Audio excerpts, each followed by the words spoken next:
जय श्री राम ये नारा हमेशा सुनने को मिलता है, इसलिए नहीं कि इनकी स्क्रिप्चर के अंदर इनको हुक्म दिया गया है या इन पर ये फर्ज है इसका इस्तेमाल करो, बल्कि ये जलाल में आकर कहते हैं, खुन्नस से कहते हैं कि सामने वाला बंदा अल्लाहु अकबर बोल रहा है तो जिद में आके ये जय श्री राम का इस्तेमाल करते हैं, कंपटीशन करते हैं। ये चीज अच्छी है कि दूसरों का मजहब देखकर इनको अपना मजहब याद आता है। मुझे इन सब से कोई दिक्कत नहीं, ना ही हिंदुओं से है। मैं ये वीडियो उनके लिए बनाता हूँ जिनको मेरे मजहब से दिक्कत है कि जरा पहले अपने स्क्रिप्चर में झांक कर देख लो, फिर दूसरों पर उंगली उठाना। और जो मुझे इस वजह से हेट करते हैं तो करो, मेरा क्या जा रहा है। तो जिनको ये भगवान कहते हैं, राम जिनके नाम से इनकी जिंदगियां चलती है, पता है उनका जन्म कैसे हुआ? कहानियां तो बहुत है। कोई कहता है कि राम नियोग के जरिए पैदा किए गए, कोई कहता है कि खीर खाने की वजह से वो पैदा हुए। उनकी बर्थ भी एक मिस्ट्री ही है, अभी भी इस पर बहस होती है।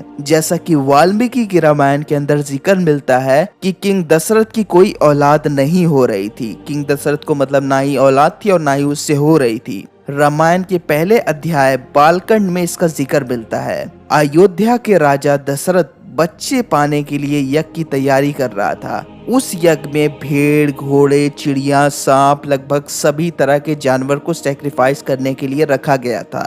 और ये लोग खुद को एनिमल लवर पुकारते हैं। वाह। आगे इसी खंड के चैप्टर 14 के अंदर लिखा है कि दशरथ की बीवियों में से बीबी कौशल्या जो राम की माता थी, इन्होंने जो यज्ञ में घोड़े आए थे उसको सैक्रिफाइस किया और पूरी एक रात उस घोड़े के जिस्म के साथ लिपटी रही, उसके साथ एक रात गुजारी पूरी मरे हुए घोड़े के साथ। हाँ, आप सही हो, ये वही रिचुअल है जिसको अश्वमेधा कहा जाता है, जिसका जिक्र वेदों के अंदर है, जहाँ एक औरत एक घोड़े के साथ संभोग करती है। वैसे आज की जो ट्रांसलेशन है उनमें इन सारी बातों को बदल दिया गया है। ये लिखा जरूर है कि उन्होंने जो है घोड़े के साथ रात गुजारी पर उसको मारा नहीं। मतलब इनका अब सब कुछ जब पकड़ा जा रहा है तो ये क्या कर रहे हैं, अपने ट्रांसलेशन को ही चेंज कर रहे हैं। वैसे वाल्मीकि रामायण में तो खुलकर लिखा है सारी चीजें, तो मैं वहीं से पढ़ रहा हूँ। अब ऋग्वेद के सबसे पहले जो टीकाकार थे, सबसे पहले वेद के जो कमेंटेटर्स थे, माहीधर,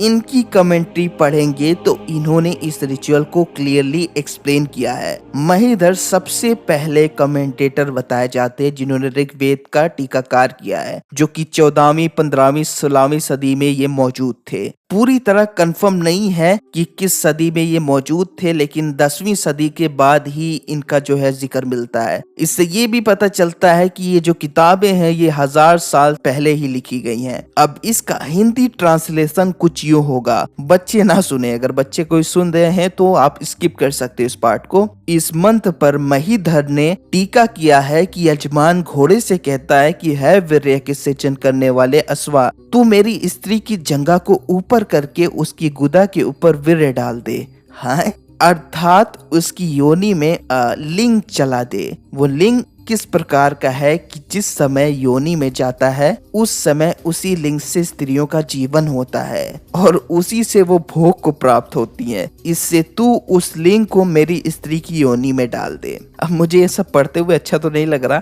लेकिन आपको सच जानना भी जरूरी है। लोगों को लगता है कि मैं तौहीन करता हूँ, मैं जो लिखा होता है वही पढ़ता हूँ। अगर ये बोलना तौहीन है तो सबसे बड़ी तौहीन तो ये किताबें कर रही हैं। एंड अब ये भी समझ में आ रहा है कि हिंदुइज्म कभी कोई रिलीजन था ही नहीं, बल्कि कोई रिलीजन था तो वो था ब्राह्मणिज्म। ब्राह्मणों ने कास्ट सिस्टम को बनाया ताकि लोगों को छोटी जात बताकर उन पर जुल्म कर सके। इसीलिए तो छोटी कास्ट के लिए वेद पढ़ना भी पाप है, वरना ऐसे राज शायद उनको भी पता चल जाए। सूद अगर वेद पढ़ ले उसके मुंह में लोहा पिघला कर डाल दिया जाता है, अगर वो वेद सुन ले तो उसके कान में लोहा पिघला कर डाल दिया जाता है। क्यों? क्या डर था कि ये करतूत सबके सामने आ जाएगी, या आप मुंह से पैदा हुए थे? आज यही लोग शरीफी का चोला ओढ़ के बैठे हुए हैं, जैसे कितने पाक कितने साफ है ये लोग। बहरहाल यही रिचुअल राम की मदर ने भी किया, जिसके बाद इस घोड़े की चर्बी को पिघलाकर पाप को नष्ट करने के लिए दशरथ ने उसे सूंघा और घोड़े की हड्डियों को, उसके मांस को काट काट कर, टुकड़े में काट काट कर, यज्ञ में जो ऋषि बुलाए गए थे उन्होंने इन मांस को यज्ञ के अंदर डाला।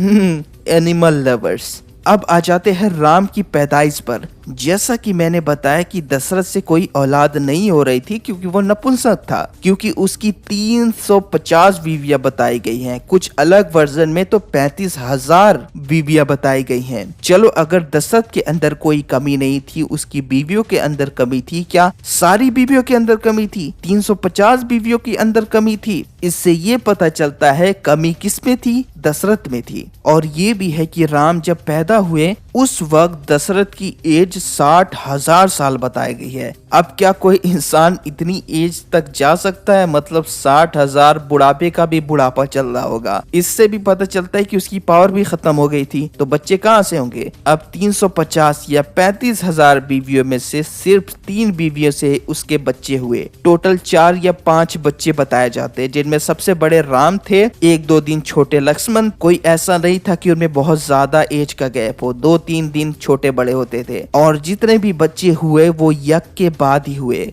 अब ऐसे में जब दशरथ नपुंसक था तो उसकी 3 बीवियों से बच्चे कैसे हो गए? बाकी बीवियों से क्यों नहीं हुए? अब इसी यज्ञ को करते हुए यज्ञ की अग्नि से एक पुरुष निकला, चमत्कार, जिसने उन ऋषियों को और दशरथ राजा को खीर दी और कहा कि ये खीर अपनी बीवियों को खिला दो तो तुम्हें पुत्र की प्राप्ति होगी। इसने अपनी 3 बीवियों को खीर खिला दिया और वो प्रेग्नेंट हो गई। अब सबको पता है कि खीर खाने से कोई बच्चा पैदा नहीं होता। कुछ खाना मतलब वो आपके डाइजेस्टिव सिस्टम में जाता है, ना कि रिप्रोडक्टिव सिस्टम में। आपके मुंह का आपके बच्चे पलने की जगह से कुछ भी लेना देना नहीं। अब कुछ लोग कहते हैं कि वो खीर भगवान का प्रसाद थी, तो अगर वो भगवान का प्रसाद था तो सबसे ज्यादा जरूरत तो दशरथ को होनी चाहिए थी। कमी किस में थी? दशरथ में। तो खीर उसे खानी चाहिए थी। हो सकता कि उसके अंदर वो पावर वापस से आ जाती और बहुत सारे वो बच्चे पैदा करता, नेचुरल तरीके से वो बच्चे पैदा कर सकता।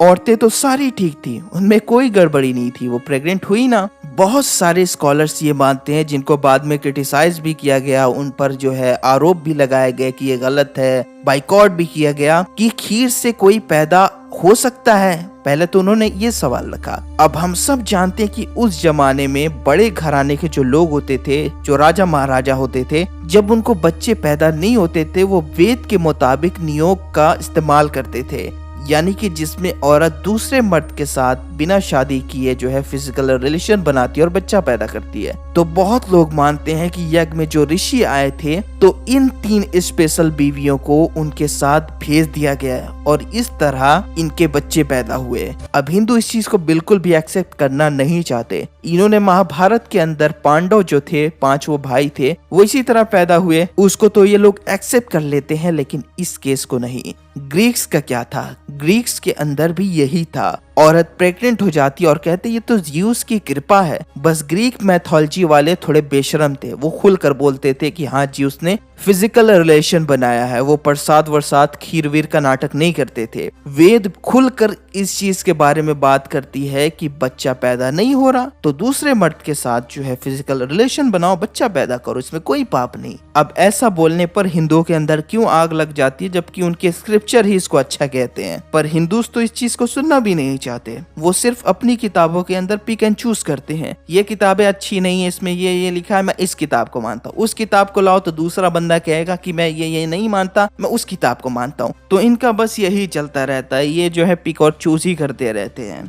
खैर, अब आप अपना माइंड इस्तेमाल करो और खुद सोचो कि क्या राम खीर से पैदा हुए थे या नियोग से, क्योंकि मेरा तो ये मानना है कि राम पैदा ही नहीं हुए थे। ये सब सिर्फ कहानियां ही हैं, लेकिन मैंने आपको सिर्फ समझाने के लिए सारी चीजें बताई कि क्या क्या चीजें इनकी किताबों में लिखी हुई है। वीडियो अगर पसंद आई है तो वीडियो को लाइक करें, वीडियो को शेयर करें और चैनल को अगर आपने अब तक सब्सक्राइब नहीं किया तो सब्सक्राइब करें, नोटिफिकेशन बेल को ऑल पर सेट कर ले। मैं आपसे मिलूंगा फिर एक नई वीडियो में। God bless you all.